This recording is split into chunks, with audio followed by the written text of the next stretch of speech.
Entre Devialet, Tesla ou encore Apple, voilà ce qui est pour moi les meilleurs produits tech de cette année 2022.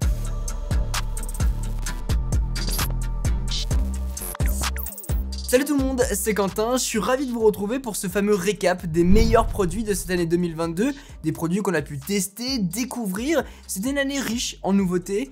Et parmi ces nouveautés, il y en a une qu'on a testée très récemment, la Devialet Mania. Un énorme coup de cœur de mon côté, tant dans le design que dans les performances. Pour ceux qui la découvrent, c'est la toute première enceinte portable de Devialet avec des performances dignes de la marque. Dans tous les cas, une vidéo a été réalisée dessus que je vous invite à aller voir. En revanche, dans cette vidéo-là, je n'avais pas encore reçu le support qui est un must-have si vous achetez cette enceinte. En plus d'être super bien fini, il permet de laisser l'enceinte en permanence en marche pour s'en servir comme enceinte domestique. C'est génial. Elle est du coup utilisable comme une fantôme, comme une enceinte Bose, comme toute autre enceinte, sauf que la différence, c'est que vous allez pouvoir la saisir pour partir avec. Très bon combo que je peux que vous recommander. Second produit, la M-Body de Herman Miller. Je triche un peu, elle est sortie un tout petit peu avant 2022. En revanche, elle est dans le setup depuis le début d'année et je regrette pas. Je regrette pas cet achat parce que j'ai plus mal au dos, tout simplement. Je passe des heures et des heures assis dessus pour bosser et elle ne s'est pas déformée, l'assise est toujours aussi confortable. Grâce à ses multiples configs possibles, on peut tout modifier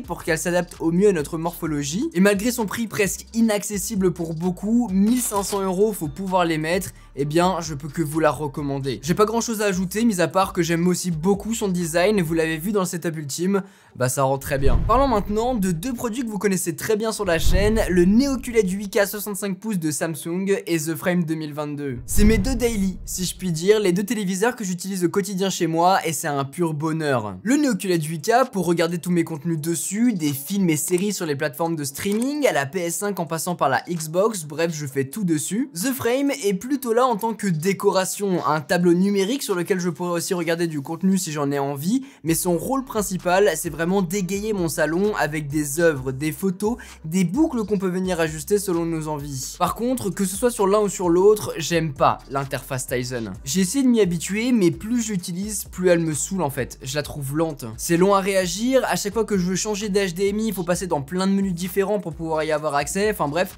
c'est pas très pratique, pas très ergonomique, j'aimerais bien qu'il fasse une mise à jour pour épurer un peu tout ça. Et d'ailleurs, si vous avez une astuce pour passer directement sur les différents périphériques pour pouvoir switcher de la PS5 à la Xbox, à l'Apple TV rapidement, bah j'aimerais bien l'avoir, donc n'hésitez pas à me dire tout ça en commentaire si jamais ça existe. Mis à part ça, gros coup de cœur sur ces produits qui sont incroyables et qui me font vibrer. Un peu comme ça là. Pour rester dans cet univers, on peut aussi parler de la Sonos Ray, une petite barre de son qui coûte vraiment pas cher et que vous pourrez venir mettre sous n'importe quelle télé pour décupler la qualité. C'est elle que j'ai mise sous la Frame et la différence est incroyable. Facile en même temps, la qualité sonore du Frame étant vraiment horrible, c'est vraiment son seul point négatif, je trouve. Et aussi la Ray fait très bien le job et d'ailleurs, ça pourra faire un très bon cadeau de Noël. Sortons de l'appartement 2 minutes pour parler de la Tesla Model Y Performance. Le modèle Performance étant sorti très récemment en France, et bah c'est lui que j'ai eu la chance de pouvoir conduire pendant plusieurs jours et je pense que ma vidéo parle d'elle-même, c'est un kiff. Étant fan de tech, retrouver tout ça dans une voiture, c'est génial. La voiture en elle-même est vraiment chouette, très agréable sur la route, des accélérations comme j'en ai jamais vécu auparavant, bref c'est un monstre. Après, il faut aimer l'univers ultra clean, sans fioritures, minimaliste, c'est mon style, j'aime bien. Et puis l'électrique bien sûr, ça a ses avantages et ses inconvénients, ça dépend vraiment pourquoi vous voulez utiliser votre voiture et les distances que vous voulez parcourir. Maintenant, c'était la première fois pour moi avec une Tesla et j'en étais vraiment ravi. J'ai envie d'acheter une Model Y maintenant, même si bon, on va attendre un petit peu et surtout, ça m'a fait hésiter parce que de base, je voulais acheter la Model 3. Maintenant, la Model Y, de par sa place, bah c'est pas mal hein. N'hésitez pas de votre côté à me partager votre avis en commentaire si jamais vous avez hésité entre ces deux modèles ou si jamais vous avez l'un ou l'autre. N'hésitez pas à me faire votre retour d'expérience, ça m'intéresse vraiment. Côté produits connectés, on n'a pas eu des tonnes de nouveautés, mais il y en a un qui est complètement rentré dans mon quotidien, c'est le Roborock S7 Max V Ultra. Bon, malgré son nom à rallonge et complètement à chier, c'est une centrale pour aspirateur, c'est un délire, c'est incroyable. Vous avez l'aspi, puis son énorme basse qui prend énormément de place, j'ai pas encore fait en sorte de la dissimuler, mais ça fonctionne tellement bien. Déjà, je passe plus la serpillière, c'est lui qui le fait tous les jours. Je fais toujours le ménage sur les meubles, les tapis parce que je préfère le faire. Maintenant, il fait tout le reste. Et puis surtout, vous avez plus à vous en soucier pendant plusieurs jours puisque à part remplir l'eau propre, vider l'eau sale et checker de temps en temps l'aspirateur, et ben il fait tout seul. C'est incroyable. Depuis le début de l'année, j'ai eu à changer qu'une seule fois le sac à poussière. Ensuite, c'est que de l'entretien pour nettoyer les capteurs, enlever les trucs qui restent coincés, etc. Globalement, je fais ça tous les 3 mois et ça suffit. Sinon, bah, c'est génial. Et le fait d'avoir cette grosse station est vraiment utile pour pouvoir le laisser complètement autonome et tout gérer. Et d'ailleurs, on a pu tester le Dreamboat L16 Ultra qui a un peu la même philosophie, un peu plus joli esthétiquement parlant. Mais sinon, il est relativement identique et je peux vraiment vous le conseiller aussi. Je l'ai toujours, il est juste dans un autre endroit.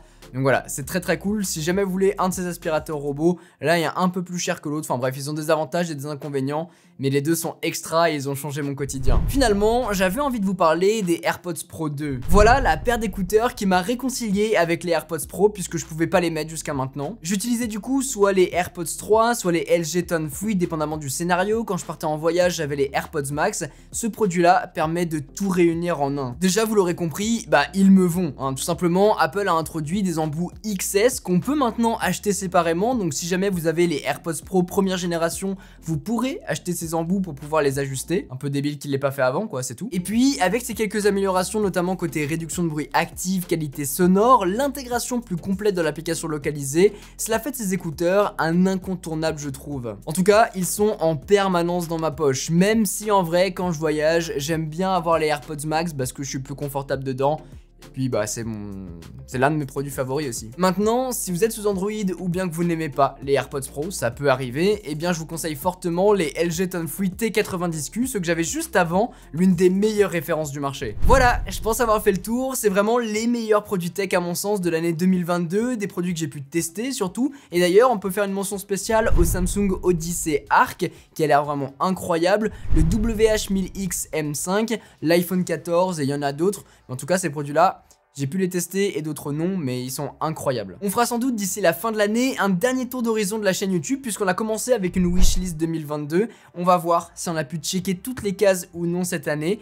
Et puis bien sûr, on va découvrir ce qu'il y aura pour 2023. Et de votre côté, n'hésitez pas à me dire en commentaire quelle est la liste de vos meilleurs produits et aussi des pires.